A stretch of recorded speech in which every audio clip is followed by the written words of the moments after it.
Hello, I am Ranjit Singh, RS Kanun Sainik School. Today I discuss representation of a set. This is two types, roster or tabulation form and set builder form. किसी भी set का representation हमेशा पहले capital letter से denote करते हैं, करली bracket में लिखते हैं। ठीक, ये चाहे सेट बोल्डर मेथड में लिखिए या रोस्टर मेथड में लिखिए, दो मेथड में ही लिखते हैं, लेकिन यह दोनों चीज़ें यानी कैपिटल लेटर से रिप्रेजेंट करना और करली ब्रैकेट में लिखना, ये दोनों में कॉमन है। ठीक, और जैसे हम टेबुलेशन मेथड की बात करते हैं तो इसमें हर एलिमेंट के बीच में कामा का चिन्ह लगाएंगे और एक एलिमेंट को एक से अधिक बार नहीं लिखेंगे। Each element in a set only one times, not more than one time. Her element जो होगा किसी सेट में ओनली वन टाइम ही लिखा जाएगा, इससे अधिक नहीं लिख सकते, क्योंकि उसका मतलब नहीं होगा कई बार लिखने, यानी किसी में 111 कई बार लिख दें, उसका मतलब है कि उसमें एक ही एलिमेंट वन है। क्लियर? जैसे हम कुछ एग्जांपल लिख रहे हैं और कन्वर्ट करके आपको दिखा रहे हैं। जैसे हम एक सेट ए लिखा ना, और उसमें एलिमेंट 1 3 5 7 9, कोई सेट बी लिखा AEIO U लिख दिए, कोई सेट सी लिखा 2/1 3/2 4/3 5/4 एंड सो ऑन, कोई सेट बी लिखा 3 4 5।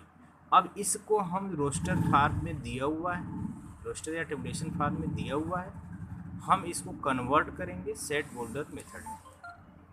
जैसे पहले क्वेश्चन को हम कन्वर्ट किए, ए हम रिप्रेजेंट करेंगे सेम, करली ब्रैकेट बनाएंगे और लिखने का थोड़ा मेथड देखिए, कहेंगे यक्स, इसके बाद दो पॉइंट लगाएं या एक पाई लिख जो है ऐसे खींच दें लाइन, दोनों को मतलब एक ही। पढ़ेंगे कैसे, कहेंगे यक्स सच दैट, अब इसका क्या है, प्रॉपर्टी क्या है, तो 1 3 5 7 9 आप जान रहे हैं कि ये क्या है, जो है ऑड नेचुरल नंबर है, तो वही उसकी प्रॉपर्टी, यानी वह उसका जो है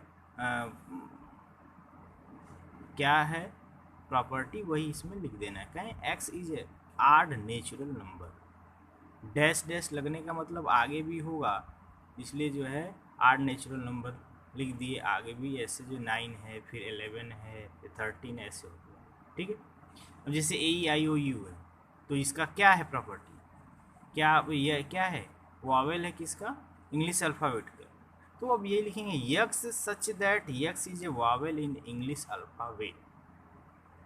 ठीक है, जैसे यहाँ 2/1 3/2 4/3 5/4, अब इसकी जो प्रॉपर्टी वही लिखेंगे और यही एलिमेंट आने चाहिए, तो हम जैसे यहाँ लिखे हैं, ध्यान देखिए, कहेंगे x such that x is equal to n+1/n, where n belong to natural number. अब देखिए, अब अभी हमको बताएंगे, अगर कोई एलिमेंट किसी सेट में है तो बिलोंग टू लगाते हैं, नहीं है तो बना के कैंसिल कर दें, उसको बोलते हैं डज नॉट बिलोंग टू। अभी क्वेश्चन कराएंगे, सेकंड क्वेश्चन वही है, तो हम कहेंगे x is equal to n+1/n where n belong to small n। अब small n belong to capital N, capital N का जो यह नोटेशन है वह नेचुरल नंबर का नोटेशन है। अभी नोटेशन सब आपको नोट करा देते हैं, क्लियर है। अब जैसे 3 4 5 है, कहेंगे x such that x lies between 2 and 6 where x belong to natural number. Natural number 2 और 6 के बीच में क्या क्या नेचुरल नंबर में आएगा, 3 4 5, तो लिखे। ठीक है, अब हम थोड़ा आपको नोटेशन नोट करा देते हैं, ये आप समझ लीजिए पूरा मॉडर्न अलजेब्रा आपको पढ़ना है तो यह नोटेशन हमेशा आपको याद रखना होगा। जैसे कैपिटल N लिखा है, इसका मतलब समझिए ये collection of all natural number, या कहेंगे सेट ऑफ नेचुरल नंबर ये डिनोट करता है। और नेचुरल नंबर में आप जानते हैं क्या होता है, 1 2 3 4 5 एंड सो ऑन। देखिए ये सेट में लिखा हुआ, ऐसा नहीं, अभी ध्यान रखिएगा करली ब्रैकेट ही लिखा जाएगा, आप छोटा ब्रैकेट, स्मॉल ब्रैकेट या बिग ब्रैकेट नहीं लगाएंगे, ये करली ब्रैकेट ही होगा। तो 1 2 3 4 5 6 ये सेट ऑफ नेचुरल नंबर है, इसमें 0 इंक्लूड कर देंगे, वो क्या हो जाएगा, सेट ऑफ होल नंबर, यानी होल नंबर का कलेक्शन है, उसको हम किससे रिप्रेजेंट करेंगे, W से। और 0 1 2 3 4 5 इधर है, -1 -2 -3 साइड लिख देंगे। यह किसका कलेक्शन है? इंटीजर का। इंटीजर की देखिए दो नोटेशन है, जेड से भी रिप्रेजेंट कर सकते हैं और कैपिटल आई से भी करते हैं।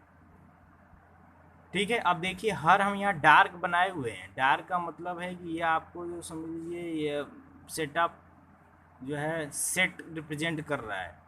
बात समझ में आ रही है? अगर हम सिर्फ यन लिख देंगे तो वह सेट नहीं प्रेजेंट करेगा। थोड़ा डार्क बना हुआ है, बुक में भी आप डार्क देखेंगे, कहीं कहीं ऐसे भी लिखा है कि जैसे यन लिख के इसके आगे ऐसे पाई ऐसा खींच दिया। ठीक है, किसी बुकों में तो ऐसा आप डार्क बना हुआ है, आप ध्यान रखिएगा कि यह क्या है, सेट का नोटेशन है। क्लियर? क्यू क्या है? कलेक्शन ऑफ ऑल या कहें set of rational number. Rational number का डिफिनीशन जानते हैं, कहेंगे अब देखिए बहुत सारे नंबर है इसलिए हम सेट बोल्डर में लिख रहे हैं, क्योंकि इसमें तो बहुत सारे एलिमेंट आएंगे, इसको सेट बोल्डर फॉर्म में लिख रहे हैं। कहेंगे ऐसे यक्स का कलेक्शन जो यक्स पी बाई क्यू के रूप में हो और पी और क्यू कहाँ का एलिमेंट हो? जेड का हो, q not equal to zero. जो आप डेफिनेशन याद करते हैं कि rational number is form of p by q where p and q are integer q not equal to zero. यानी इस इंटीजर का कोई दो पॉइंट लीजिए और उसको आपस में डिवाइड कर दीजिए, जो बनेगा वो आपका क्या बनेगा? वो है रेशनल नंबर होगा। ठीक, यह ध्यान रखना है कि जेड का ही होना चाहिए और क्यू जीरो नहीं होना चाहिए, q not equal to zero.